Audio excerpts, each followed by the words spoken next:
partir d'aujourd'hui, sachez ceci, race humaine, que dans vos mariages, pour vous qui allez vous marier, tout mariage est combattu dans les deux dimensions. Lorsque tu auras fini avec la dimension physique, tout ce qu'on nous a enseigné ici, être poli, être respectueux, être fidèle, ça c'est physique. Quand tu auras fini avec, entame le monde des esprits. Pour dire, après avoir réglé ton caractère, les attitudes, ton comportement, ne te limite pas là, sinon tu n'auras rien fait. Le véritable problème dans le mariage, Dieu est en train de nous dire, c'est pas Joël, Dieu est en train de dire, après le physique, après avoir bien préparé, après avoir pris soin de ta femme, après avoir compris ta femme, entre dans les mondes des esprits. Que tout problème dans le mariage n'est pas physique. Il y a des problèmes qui dépendent de la postérité. Il y a des problèmes qui dépendent de la morsure du serpent. Et ce serpent est appelé le serpent ancien. Celui-là n'a rien à voir avec celui qui rampait dans les jardins d'Éden. Celui-là a été créé avant Adam. Je ne suis pas en train d'ovationner les diables, mais comme je dis, je suis en train de te présenter ton ennemi pour que tu réalises qu'il est présent et qu'il est décidé à te détruire. Mais Dieu est fidèle parce que toi, tu as la victoire avant même que le combat ne commence. La victoire t'est donnée avant même la bataille. Mais tu dois connaître ces choses, car parmi les éléments qui garantissent la réussite d'un bon mariage, il y a le fait que toi, monsieur, madame, tu maîtrises les mondes des esprits. Tu maîtrises l'atmosphère spirituelle de ton mariage. Si tu ne maîtrises pas l'atmosphère spirituelle de ton mariage, pour toi tout est seulement le verset 14. Tout est physique. Mon mari a fait, mon mari a dit, il est infidèle, il est parti, il est venu. Tu vas échouer même si on te donne le meilleur de mari. Parce qu'il y a des choses qui doivent s'arrêter. Lorsque tu conseilles, ça s'arrête. Tu entres dans le monde des esprits. Tu entres dans une dimension spirituelle et tu cherches la victoire. Alors, au nom de Jésus. Je dis à une personne, tant que tu as le talent, la morsure n'est pas un problème. Parce qu'avec le talent, de toutes les manières, tu vas écraser. Est-ce que quelqu'un m'entend bien? Même si tu es blessé, voilà pourquoi je dis toujours à une femme, à un homme, ne baisse pas la tête parce que tu as des problèmes. C'est une morsure, toi tu as déjà écrasé la tête. Ici il est écrit, je connais le projet que j'ai formé sur vous, projet de paix et non de malheur. Ces personnes sont venues ou elles ne sont pas venues pour te donner un avenir et de l'espérance. Ton mariage, tu dois maîtriser l'atmosphère spirituelle. Tu tombes enceinte, comprends que c'est une autre atmosphère qui s'ajoute que tu dois maîtriser. Ne sois pas seulement comme une femme insensée. Je suis enceinte, je suis enceinte. Tu souris partout, tu te réjouis partout. Tu ne fais que mettre au monde des enfants que tu ne maîtrises pas dans l'esprit. Ne les nourris pas seulement. Maîtrise le monde des esprits. Maîtrise la venue de tes enfants. Ainsi, je m'associe à ce que mon mari a dit hier. Lorsque tu mets au monde un enfant, ne donne pas le nom comme une païenne. Ne donne, moi je vais même aller au-delà. Même les païens des fois sont plus sensés. Ne donne pas le nom de l'enfant comme un insensé. C'est une affaire spirituelle. Il y a un esprit qui est venu. Et je veux le dire mieux. Tu dois savoir que sur la terre, il y a des envoyés et des naissances. C'est pas la même chose. Nous ne sommes pas tous nés. Il y a des personnes qui sont envoyées. Ce ne sont pas des naissances. Les enfants naissent, les étoiles sont envoyées. Et il y a des étoiles qui sont envoyées. Quand Dieu t'envoie une étoile, tu ne prends pas l'enfant, tu lui donnes le nom de chouchou, chacha. Parce que c'est à la mode. Est-ce que tu comprends que c'est une affaire d'étoiles? Cette étoile a été envoyée, donc l'atmosphère spirituelle de votre maison va subir un coup. Ainsi, moi j'ai remarqué, il y a des enfants quand ils naissent, la bataille s'ajoute. Parce que ce n'est pas un enfant. C'est une étoile envoyée avec une mission. La mère doit s'élever en esprit. Le père doit s'élever en esprit. Tu dois maîtriser l'atmosphère spirituelle. Sinon tu perdras ton mariage. Il y a des gens ici, vous perdez vos mariages, vous venez pleurer chez les parents. Mais le problème c'est que tu n'es pas spirituel, monsieur. Un père a la... Écoutez-moi bien. Un père a l'obligation de maîtriser l'atmosphère spirituelle de son mariage. Une mère a la responsabilité de maîtriser l'atmosphère spirituelle de son mariage. Lorsqu'un père ne maîtrise pas, il met toute la famille en péril. On l'a vu avec Adam. Il a mis même toute la lignée en danger. Un père n'est pas celui qui est là seulement pour manger et se fatiguer. Pour travailler beaucoup. Mon frère, au-delà de ton travail, on a besoin que tu protèges. Le père est comme un parapluie. Celui qui couvre la famille. Spirituellement, il doit maîtriser. Quand le mal entre en esprit, il doit savoir qu'ici le mal est entré. Il doit reconnaître que là, le démon est entré. Il doit regarder son fils et dire, ce qui t'arrive à l'école n'est pas naturel. Il y a quelque chose de mystique. Tu ne dois pas seulement être là en train de gronder l'enfant. Tu gifles l'enfant, tu blesses l'enfant. Ce n'est pas toujours physique. Tu es là à blesser les enfants. Tu es là à reprocher les enfants. Avec des paroles méchantes, tu les blesses, tu les déformes. Tu es en train de les rendre gris, alors que tout n'est pas physique. Dieu a regardé, il a dit, ici, là, il n'y a pas que le serpent que vous voyez. Il y a un autre serpent.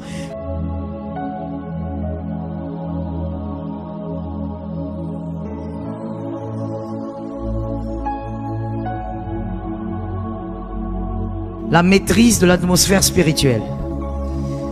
La maîtrise de l'atmosphère spirituelle. Le mariage, merci pour ceux qui écrivent. Le mariage, aujourd'hui chez les chrétiens, chez les païens, et peu importe, dans tous les mouvements, le mariage est savouré d'une manière ou d'une autre. Nous le constatons qu'aujourd'hui, il n'y a pas que les chrétiens qui se marient, et donc c'est tout le monde qui espère vivre dans un mariage. Et nous le savons que le mariage tire ses origines de Genèse 2:18.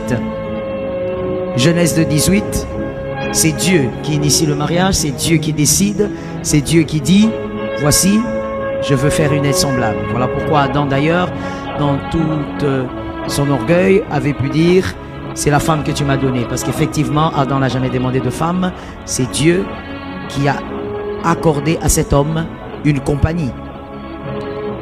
Lorsque le mariage fut créé en Genèse 2:18, nous constatons aussi qu'en Genèse 3:1-7, Genèse 3:1-7, nous constatons que la décadence a commencé. Tout s'est brisé là, tout s'est détruit là-bas. Alors c'est par là qu'on doit terminer ses assises. Là où ça a commencé et là où ça s'est détérioré.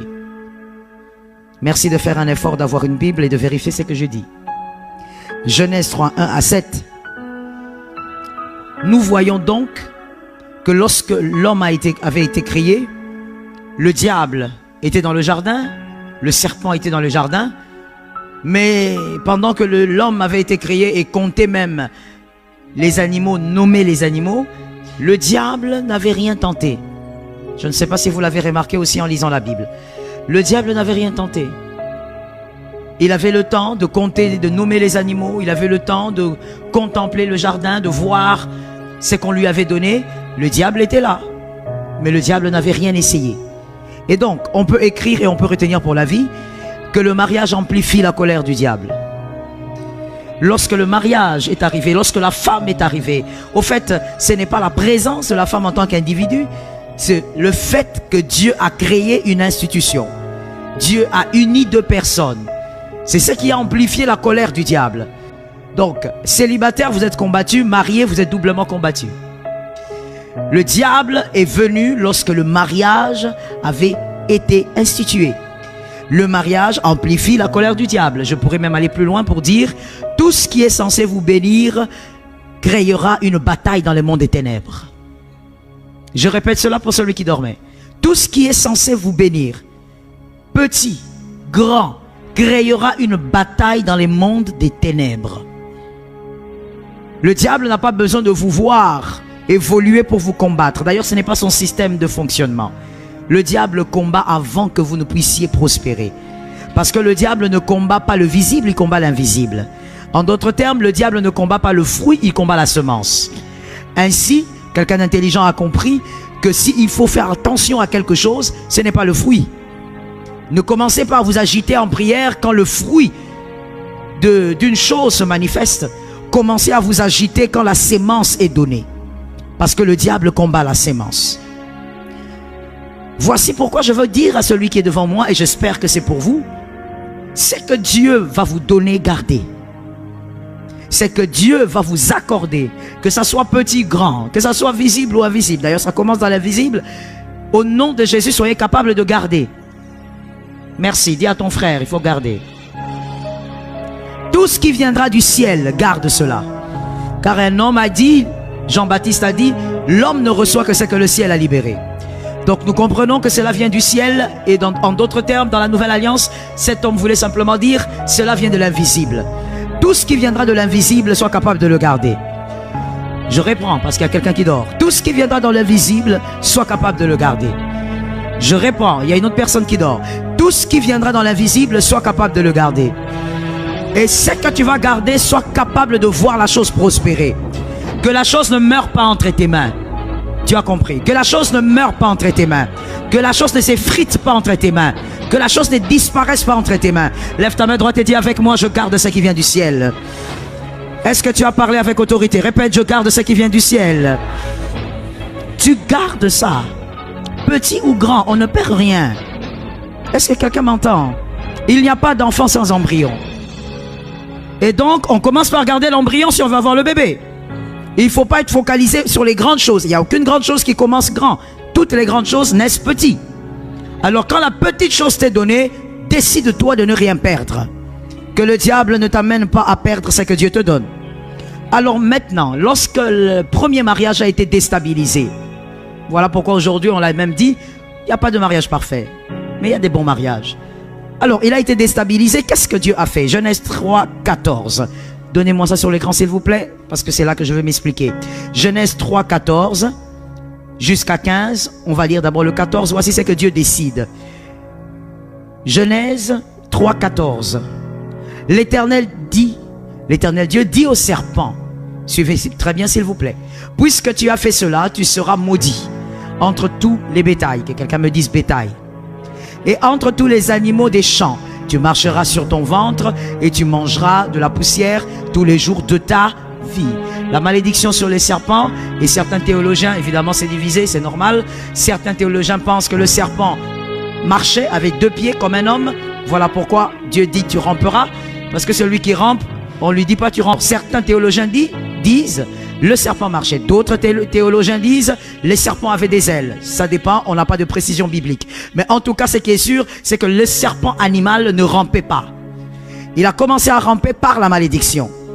Et ici, le Seigneur est en train de dire très bien qu'au milieu de tous les bêtes des champs, tu seras maudit. Regardez ceci maintenant. 15. Je mettrai inimitié entre toi et la femme. Ok. Entre qui et la femme? Inimitié veut dire quoi? Ok. Discorde, mésentente. Alors, conflit, vous avez raison. Alors, je pose d'abord une question simple avant d'évoluer. Parce qu'il ne faut pas évoluer sans comprendre. Est-ce qu'il n'y a pas des femmes qui élèvent des serpents? Il n'y a pas des femmes qui élèvent des serpents comme des animaux de compagnie? Si, moi j'en connais aussi. Il y a des femmes qui élèvent des serpents comme des animaux de compagnie. Comme on élève un chat, un chien. Mais où est l'inimitié? Entre ta postérité. Ok. Donc, Dieu, il maudit dans la première partie. Au 15, il entre dans la postérité. C'est-à-dire, comme je l'ai dit ici, je crois hier, lorsque Dieu bénit, il ne bénit pas un homme. Lorsque Dieu maudit, il ne maudit pas un homme. Il maudit une postérité. Il bénit une postérité. Lorsque vous agissez dans les mondes des esprits, on ne vous voit pas vous.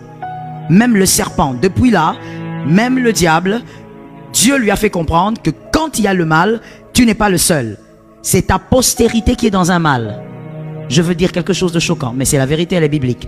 Lorsque tu commets l'adultère, lorsque tu commets l'impudicité, monsieur célibataire ou mademoiselle, pendant que tu couches avec cette fille, tu n'es pas seul. Tu es avec toute une lignée. Tu les as placés dans ton impudicité. Et ils vont faire exactement la même chose que toi. Ce n'est pas nous qui avons commencé ces choses, c'est Dieu. Ève avait péché, c'était clair. Le serpent, c'est lui qui avait parlé. Et Dieu a bien commencé la malédiction. Mais à 15, Dieu change de forme. C'est comme un même Dieu, mais qui parle autrement. Et il dit, ta postérité. Continuons. Celle-ci, il s'agit de qui? La postérité de la femme. On n'a pas besoin d'être pasteur pour comprendre ça. Répondez-moi s'il vous plaît. Celle-ci, la postérité donc de la femme, n'est-ce pas? On parle de la postérité de Ève. Soyons précises. On parle de la postérité de Ève. Regardez ce français compliqué. celle-ci te crasera. Qui écrase la tête? La postérité de Ève. Et lisons la suite tous ensemble. Et tu... Non, il y a un problème de français ici. Il y a un problème de français ici. Il y a un problème. Il y a un problème. Parce que Dieu est allé au-delà de ce qui est présent.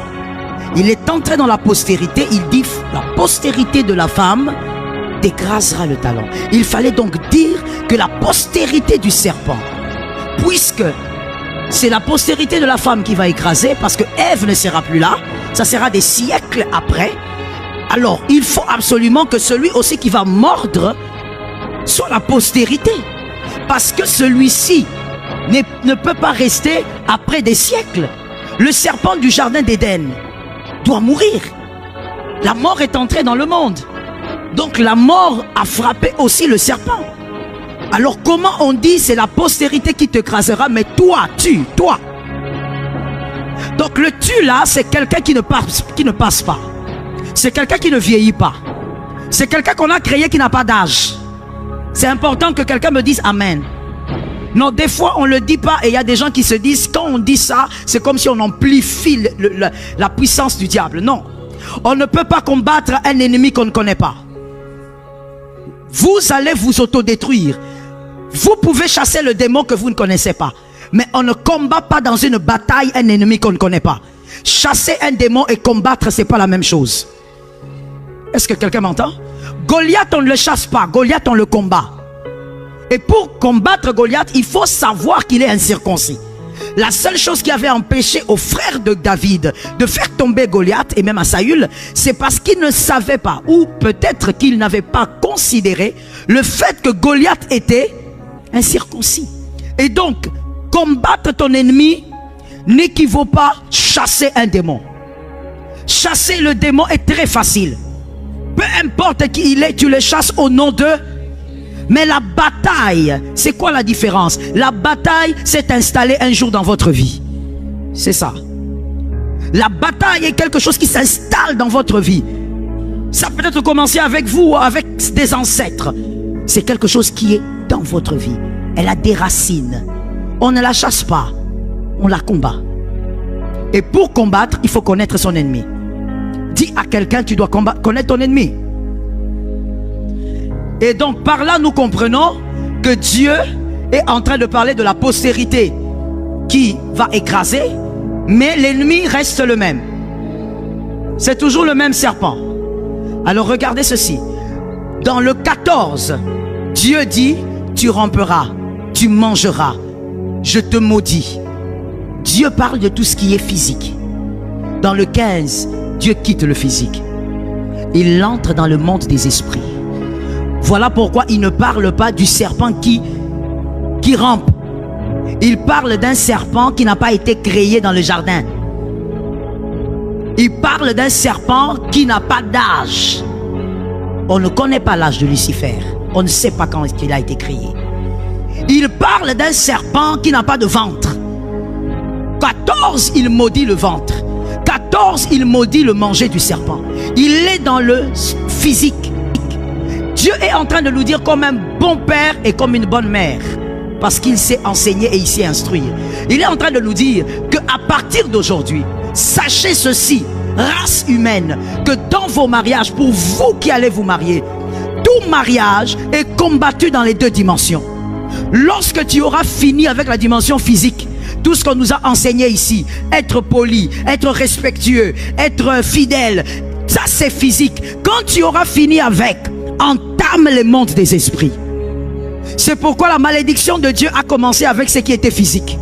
Pour dire, après avoir réglé ton caractère, les attitudes, ton comportement, ne te limite pas là, sinon tu n'auras rien fait. Le véritable problème dans le mariage, Dieu est en train de nous dire, c'est pas Joël, Dieu est en train de dire, après le physique, après avoir bien préparé, après avoir pris soin de ta femme, après avoir compris ta femme, entre dans les mondes des esprits. Que tout problème dans le mariage n'est pas physique. Il y a des problèmes qui dépendent de la postérité.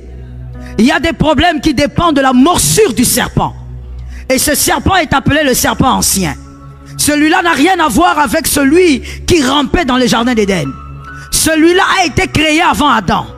Je ne suis pas en train d'ovationner les diables, mais comme je dis, je suis en train de te présenter ton ennemi pour que tu réalises qu'il est présent et qu'il est décidé à te détruire. Mais Dieu est fidèle parce que toi, tu as la victoire avant même que le combat ne commence.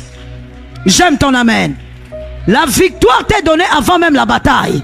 Mais tu dois connaître ces choses, car parmi les éléments qui garantissent la réussite d'un bon mariage, il y a le fait que toi, monsieur, madame, tu maîtrises les mondes des esprits.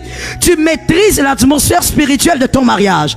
Si tu ne maîtrises pas l'atmosphère spirituelle de ton mariage, pour toi tout est seulement le verset 14. Tout est physique. Mon mari a fait, mon mari a dit, il est infidèle, il est parti, il est venu. Tu vas échouer même si on te donne le meilleur de mari. Parce qu'il y a des choses qui doivent s'arrêter. Lorsque tu conseilles, ça s'arrête. Tu entres dans le monde des esprits. Tu entres dans une dimension spirituelle et tu cherches la victoire au nom de Jésus. Que quelqu'un dise à 3 personnes, le monde des esprits est une réalité. Aide-moi à parler avec autorité, mon frère. Est-ce que tu as parlé à 3 personnes? C'est une réalité. Est-ce que quelqu'un m'entend bien? Et vous l'avez compris, je sais que vous êtes des bons lecteurs de la Bible, on enseigne dans cette église. Vous avez compris que le 15 parle donc du Christ qui est la postérité de la femme et parle du diable qui est venu mordre le talon. Je dis à une personne, tant que tu as le talon, la morsure n'est pas un problème. Parce qu'avec le talon, de toutes les manières, tu vas écraser. Est-ce que quelqu'un m'entend bien? Même si tu es blessé, voilà pourquoi je dis toujours à une femme, à un homme, ne baisse pas la tête parce que tu as des problèmes. C'est une morsure, toi tu as déjà écrasé la tête. Est-ce que quelqu'un comprend aussi que même si il mord le talon parce que toi tu as écrasé, il n'a aucune puissance, aucune force, aucune capacité pour vaincre ce que Dieu a prévu. Ainsi il est écrit, je connais le projet que j'ai formé sur vous, projet de paix et non de malheur. Ces personnes sont venues ou elles ne sont pas venues pour te donner un avenir et de l'espérance. Quelqu'un a levé sa main droite et m'a dit, plus jamais je ne laisserai l'atmosphère spirituelle vide. Ton mariage, tu dois maîtriser l'atmosphère spirituelle. Tu tombes enceinte, comprends que c'est une autre atmosphère qui s'ajoute que tu dois maîtriser. Ne sois pas seulement comme une femme insensée. Je suis enceinte, je suis enceinte. Tu souris partout, tu te réjouis partout. Tu ne fais que mettre au monde des enfants que tu ne maîtrises pas dans l'esprit. Ne les nourris pas seulement, maîtrise le monde des esprits. Maîtrise la venue de tes enfants. Ainsi, je m'associe à ce que mon mari a dit hier. Lorsque tu mets au monde un enfant, ne donne pas le nom comme une païenne. Ne donne, moi je vais même aller au-delà. Même les païens des fois sont plus sensés. Ne donne pas le nom de l'enfant comme un insensé. C'est une affaire spirituelle. Il y a un esprit qui est venu. Et je veux le dire mieux. Tu dois savoir que sur la terre, il y a des envoyés et des naissances. C'est pas la même chose. Nous ne sommes pas tous nés. Il y a des personnes qui sont envoyées. Ce ne sont pas des naissances. Les enfants naissent, les étoiles sont envoyées. Et il y a des étoiles qui sont envoyées. Quand Dieu t'envoie une étoile, tu ne prends pas l'enfant, tu lui donnes le nom de chouchou, chacha. Parce que c'est à la mode. Est-ce que tu comprends que c'est une affaire d'étoiles? Cette étoile a été envoyée, donc l'atmosphère spirituelle de votre maison va subir un coup. Ainsi, moi j'ai remarqué, il y a des enfants quand ils naissent, la bataille s'ajoute. Parce que ce n'est pas un enfant, c'est une étoile envoyée avec une mission. La mère doit s'élever en esprit, le père doit s'élever en esprit. Tu dois maîtriser l'atmosphère spirituelle, sinon tu perdras ton mariage. Il y a des gens ici, vous perdez vos mariages, vous venez pleurer chez les parents, mais le problème c'est que tu n'es pas spirituel, monsieur. Un père a la... Écoutez-moi bien, un père a l'obligation de maîtriser l'atmosphère spirituelle de son mariage. Une mère a la responsabilité de maîtriser l'atmosphère spirituelle de son mariage. Lorsqu'un père ne maîtrise pas, il met toute la famille en péril. On l'a vu avec Adam. Il a mis même toute la lignée en danger. Un père n'est pas celui qui est là seulement pour manger et se fatiguer. Pour travailler beaucoup, beaucoup. Mon frère, au-delà de ton travail, on a besoin que tu protèges. Le père est comme un parapluie. C'est lui qui couvre la famille. Spirituellement, il doit maîtriser. Quand le mal entre en esprit, il doit savoir qu'ici le mal est entré. Il doit reconnaître que là le démon est entré. Il doit regarder son fils et dire, ce qui t'arrive à l'école n'est pas naturel. Il y a quelque chose de mystique. Tu ne dois pas seulement être là en train de gronder l'enfant. Tu gifles l'enfant, tu blesses l'enfant. Ce n'est pas toujours physique. Il n'y a pas que Genèse 14, il y a aussi Genèse 15. Tu es là à blesser les enfants. Tu es là à reprocher les enfants. Avec des paroles méchantes, tu les blesses, tu les déformes. Tu es en train de les rendre gris, alors que tout n'est pas physique. Dieu a regardé, il a dit, ici, là, il n'y a pas que le serpent que vous voyez. Il y a un autre serpent. Celui qu'on appelait Lucifer. Lucifer signifie porteur de lumière. Lorsqu'il a perdu sa lumière à cause de la rébellion, nous pouvons le voir dans une écriture. Isaïe 14, 13 à 14. Isaïe 14, 13 à 14. La rébellion est entrée en lui, il est devenu Satanas. Il n'est plus l'ange de lumière, le porteur de lumière. Il est devenu Satanas. Je donne un conseil gratuit. Par rapport à l'assemblée locale, lorsqu'il y a un rebelle dans l'assemblée, on ne le laisse pas dedans. Tu ne feras jamais mieux que Dieu. Le cœur de père ne veut pas dire la passivité négative. Et pire encore, le cœur de mère. Parce qu'il y a des gens, quand ils sont devant vous, ils disent, vous êtes une mère. Ça veut dire quoi? Ça veut dire la sottise. Ça veut dire accepter la bêtise. Ça veut dire tout gober parce qu'on est mère. Être mère ne veut pas dire gober la sottise. La passivité négative est dangereuse. Dieu a tué un prophète avec ses enfants à cause de ça. Lorsque quelqu'un commence à se rebeller dans l'église, ne le gardez pas en disant, le Seigneur va le toucher, il va changer. Qu'il soit touché dehors. Est-ce que quelqu'un m'entend bien? On ne garde pas le fruit pourri dans l'église. Le fruit pourri, mon frère, je te mets à défi et tous les scientifiques ensemble, prenez une pomme pourrie, mettez au milieu des bonnes pommes et montrez-moi ce qui va arriver. Comme tu as dit, maman, vous avez déjà vu ça où? Vous prenez 4 mangues pourries ou pommes, vous mettez une seule bonne et la bonne pomme purifie tout le monde. Mon frère, attention. Attention avec ce que vous faites. Non, pasteur, vous savez, ayez le cœur de père. Laissez-le là. Peut-être que Jésus va le toucher. Que Jésus le touche dans la salle de bain. Un rebelle ne se garde pas à l'église. Dieu a regardé le cœur de Lucifer. Il a dit, oh petit, tu as mal commencé. La Bible dit, il n'y a pas eu même négociation. Dieu l'a précipité. Parce qu'un rebelle n'a pas la volonté de changer. Je vais vous dire ce que fait un rebelle. Parce que Dieu dans le ministère m'a beaucoup enseigné sur la rébellion et le rebelle. Mais pas par révélation. Je l'ai vécu plusieurs fois dans mon ministère. Oh oui maman. Quand je parle des blessures, je sais ce que c'est. J'ai vu les rebelles de tout genre. Voici ce que fait un rebelle. La stratégie du rebelle, c'est de pourrir les autres.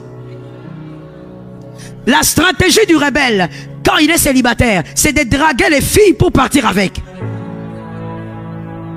Et s'il ne part pas avec ses filles, il va quand même créer une confusion dans leur tête. Parce qu'il les a déjà draguées. Ah, vous savez, comme je suis ici, vraiment, papa qui ne me comprend pas. Je fais beaucoup d'efforts, je suis allé le voir, même s'il n'est pas parti. Il veut pourrir le système de pensée de ceux qui sont à l'intérieur. Est-ce que quelqu'un m'entend?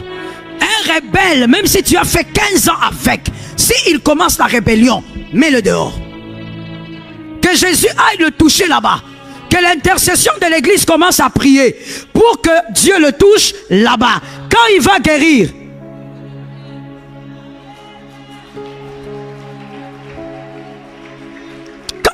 il va revenir. Mais lorsque tu dis, non, il faut avoir le cœur de mère, oh maman moquée, tu es maman, tu portes les bébés. Est-ce que vous savez qu'une bonne mère tient compte aussi des autres enfants? Vous ne voyez pas les autres enfants? Vous voulez qu'on perde 15 à cause d'un seul? Non, non, non. Ce système-là a déjà été fait à la croix et on ne va pas répéter ça. Un seul est mort pour nous sauver, nous tous. Personne ne va se sacrifier ici pour sauver quelqu'un. Je vais te choquer en disant, si tu te sacrifies pour me sauver, maman, ton sang est inutile. Ton sang est inutile. Le sang de Jésus a déjà fait ce travail-là. Tu n'es pas là pour te sacrifier pour les autres ici. Non, ton sang n'a aucune valeur.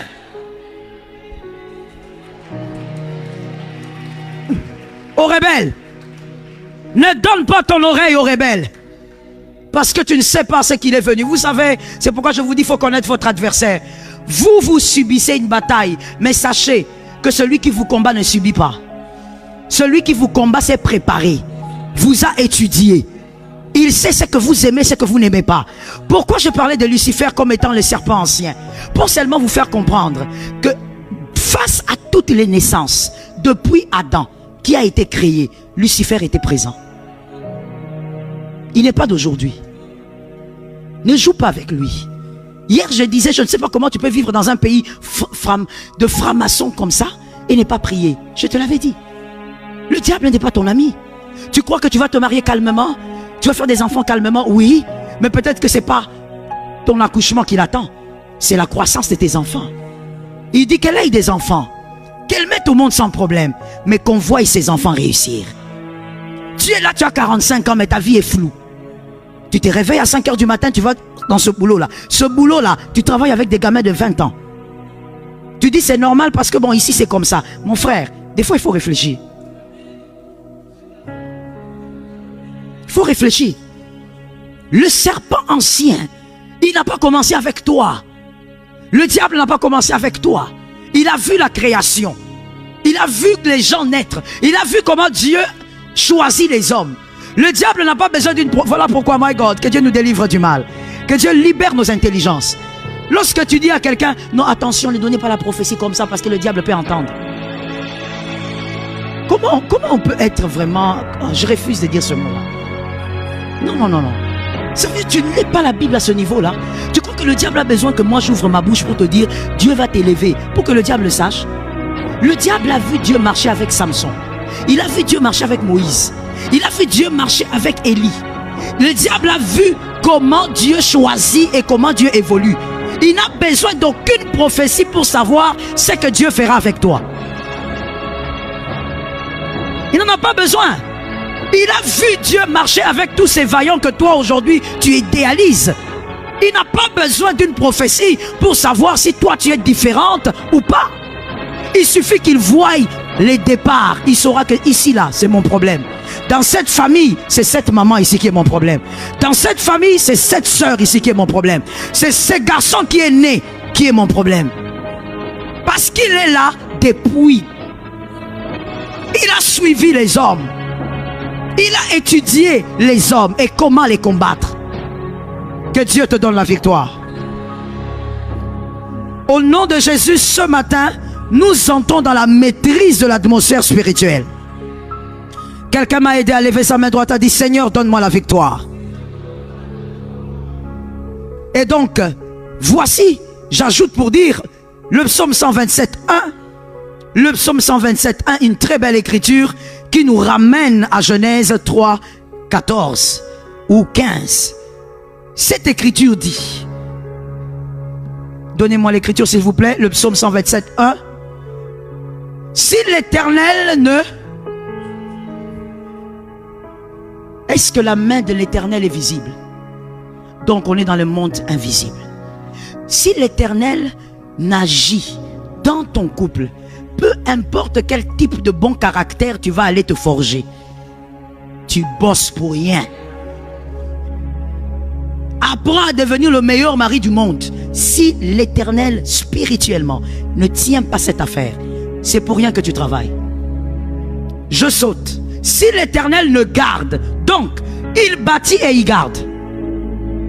Et tout ça c'est toujours dans le monde spirituel. Il bâtit et il garde. Maintenant il y a une différence aujourd'hui depuis la nouvelle alliance et Genèse. C'est qu'en Genèse Dieu a tout bâti lui-même. Mais dans la nouvelle alliance il ne bâtit pas. Dans la nouvelle alliance il bâtit avec toi. Toi tu dois entrer dans le monde, dans le système spirituel et bâtir avec lui. Est-ce que quelqu'un m'entend? Ce matin que l'Éternel te parle et que Dieu parle à ton esprit. À partir de ce matin, arrête de pleurer face à ce qui t'arrive. Commence à entrer dans le monde des esprits. Quand tu vois que ça ne marche pas, va recourir à une autre arme. Est-ce que quelqu'un m'entend bien? Je veux te choquer en te disant, il y a des personnes que le diable ne lâchera jamais jusqu'au jour de leur mort. Ainsi, je disais à un monsieur, un garçon, je lui disais, tu vois, toi, tel que tu es là, le diable ne te lâchera jamais. Il t'acculera jusqu'à ton dernier souffle. Parce que ce que tu es est trop stratégique pour ta famille. Est-ce que quelqu'un m'entend bien? Il y a des David, quand il arrive dans une famille, Goliath se tait. Le Goliath qui a parlé pendant 40 jours et 40 nuits. Il se tait parce qu'un petit David est arrivé. Il y a des âmes comme ça ici. C'est-à-dire, toi, ta présence n'est pas une présence comme ça, inutile. Non. Tu es là parce que tu vas imposer des changements qui n'ont jamais été. Je suis d'accord avec toi. Tu vas instaurer un système qui n'a jamais été. Dans ta famille, depuis, je ne sais pas, 4 générations, il y a des choses qui ont toujours été. Mais toi, ta venue, c'est pour inverser la situation. Ces gens-là, les diables ne les lâchent pas.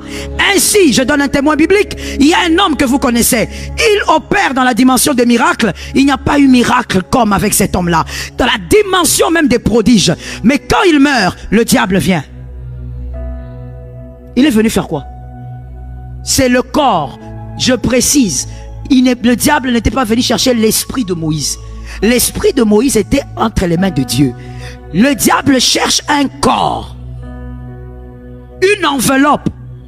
Même toi, quand l'enveloppe est vide, tu ne prêtes pas garde à ça. Mais le diable vient et il se tient debout jusqu'au point où Michael doit descendre. Michael, c'est la bataille. Ah yes, Michael, c'est la bataille. C'est pas Gabriel qui vient comme ça avec des jolis mots. La grâce est sur toi. Non, Gabriel, lui, il aime bien dire des choses comme ça. La grâce, la grâce. Michel, quand il vient, c'est pas la grâce. Michel, c'est la bataille. Quelqu'un doit rester et l'autre doit passer. Ça tombe sur toi au nom de Jésus. Ça localise tes enfants au nom de Jésus. Quand Michel arrive, il n'y a plus de négociation. Quelqu'un doit rester, l'autre doit. Il demande à Satan. Il dit, Satan, tu veux quoi? Satan, tu veux quoi? Tu as combattu ce monsieur bègue ici toute sa vie. Qu'est-ce que tu veux? Il a l'idée avec beaucoup de difficultés. C'est même à cause de toi que cet homme n'est pas entré en Canaan.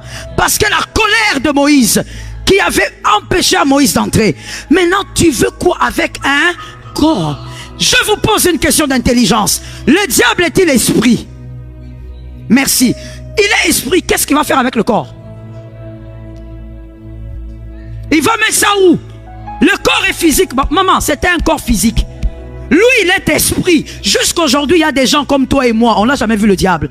Parce qu'il est esprit. Il veut faire quoi avec un corps physique?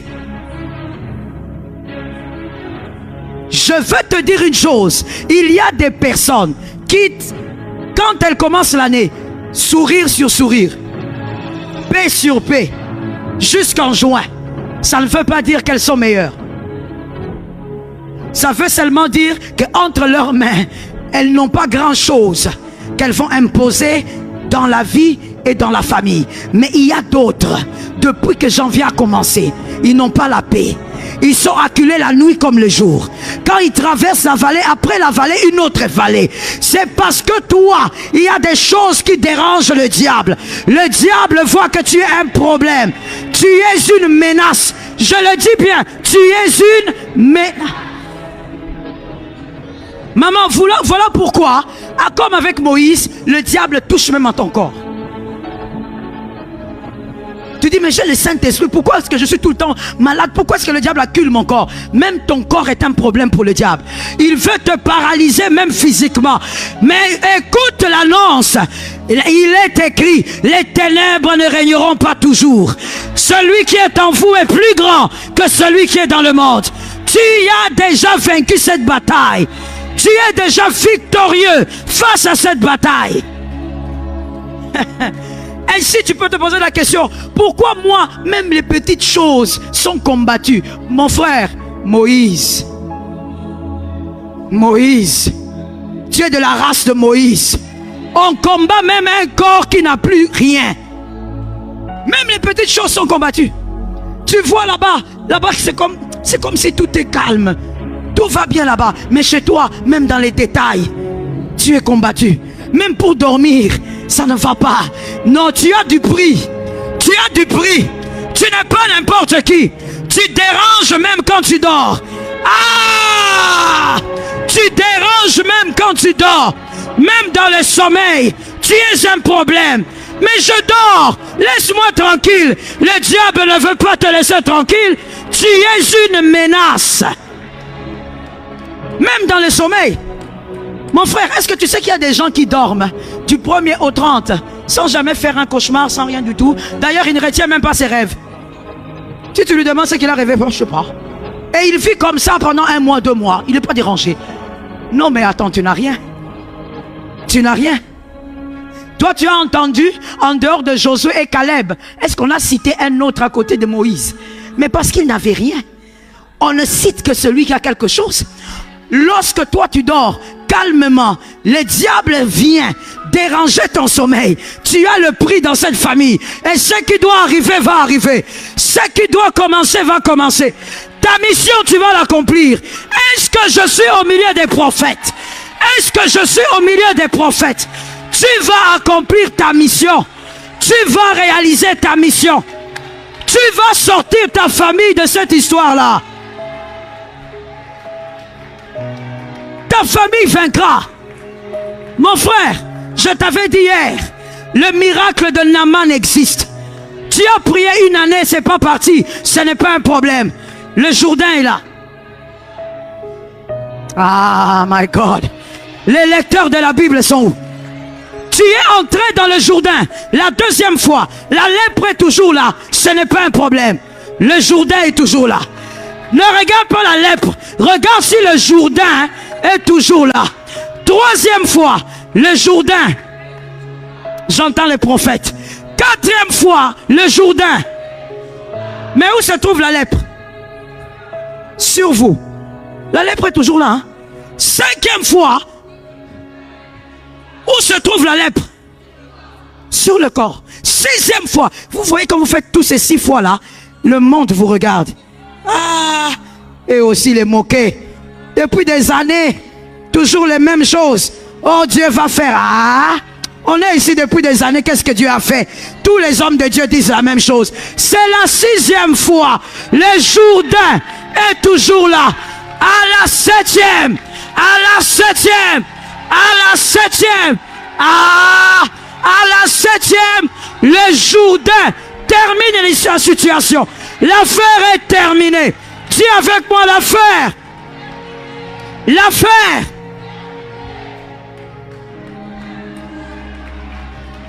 Ainsi, regardez ce qui se passe dans les Écritures. Le paralytique de Bethesda.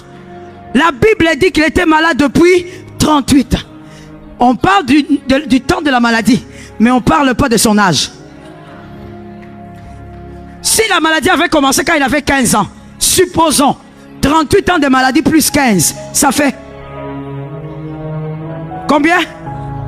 53 ans. Un homme à côté de la piscine. Mais moi je pose la question, pasteur. Dieu a dit que tu n'as personne. Pourquoi tu restes là? Tu es resté 38 ans au même endroit alors que tu n'as personne. Mais au bout de 5 ans, il faut partir. Il faut trouver d'autres solutions. Même quand ça fait des années, on ne quitte pas la piscine. C'est la piscine qui est la solution. C'est la piscine qui est le miracle. C'est la piscine qui est la voie de la gloire. Ne quitte pas la piscine. Dieu t'a choisi et ça va marcher. Dieu t'a choisi, la situation va changer. Dieu t'a choisi, l'impact va s'imposer. Donne-moi la main. Dieu t'a choisi, les choses vont être bouleversées. Lucifer a menti. Lucifer a menti. C'est un menteur depuis jeunesse. Il reste un menteur. Le Dieu qui est avec toi t'accordera la victoire. Le Dieu qui est avec toi marchera avec toi. Ce qui t'a écroulé hier est le témoignage d'aujourd'hui. Tu vivras ton témoignage. Assieds-toi sous la grâce. Saint-Esprit. Rizamaya kaya rosete abosh. Imareze kaya boseta yabos. Rosoto yoboshi kaya rezete. Imaruzoko yobosetebe. Rize yabashe kaya bose. Ruzema yabose kaya bos. Le Dieu des esprits. Tu es le Dieu de la victoire. Tu ne choisis pas pour humilier. Tu ne choisis pas pour rabaisser. Tu ne choisis pas pour diminuer. Tu ne choisis pas pour déséquiper. Tu es celui qui choisit et qui a déjà équipé. Tu es celui qui donne la victoire. Mon frère vaincra. Ma soeur vaincra. Il est de la race des champions. Il vaincra malgré les batailles. Shema Rasaka. Ce divorce ne vaincra pas. Ce lien de divorce ne vaincra pas. Ce lien de divorce ne vaincra pas. Au nom de Jésus de Nazareth, mon frère sera le précurseur de la volonté de Dieu dans cette famille. Il va imposer ta volonté. Ma sœur sera précurseuse de la puissante main de Jésus dans cette famille. Au nom de Jésus. Yerazayabos. Yerazayabos. Imarazayabas.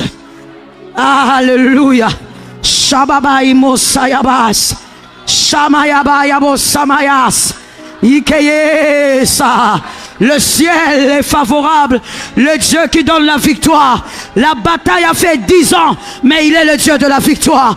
La bataille a fait 5 ans, mais il donnera la victoire. Nous restons à côté de la piscine. La bataille a fait 2 ans, mais il donnera la victoire. Il n'a pas oublié. Il n'a pas terminé. Le Dieu de la victoire, il nous donnera la victoire. Le Dieu qui nous a permis de tenir.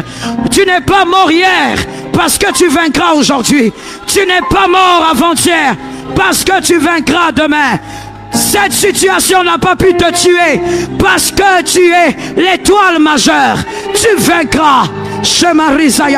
Cette situation n'a pas pu détruire ta famille. Le diable croyait qu'il allait détruire ta famille, mais il n'a pas pu parce que tu es l'étoile majeure. Avec Jésus, nous ferons des exploits. Shamarosotoyabas. Rasakayabas etema. Rosimayabosata. Shemarasakayaba. Le Dieu d'hier est le Dieu d'aujourd'hui. Le Dieu de la vallée sera le Dieu du sommet. Sera le Dieu de la montagne. Shamarezeyababosete. Ibarase Adonai. Shakayaba satayabasa. Risakayaba satayaba. Rosotoyobo shetebe. Risakayaba sete. Le Dieu qui ne m'a pas oublié hier, il est le Dieu qui me donne la victoire aujourd'hui. Shema Risayamama. Parle avec foi, mon frère. Suivons l'atmosphère de l'Esprit. Suivons l'atmosphère du Saint-Esprit. Suivons la mouvance de celui qui est le maître du culte. Shema Risayamosete.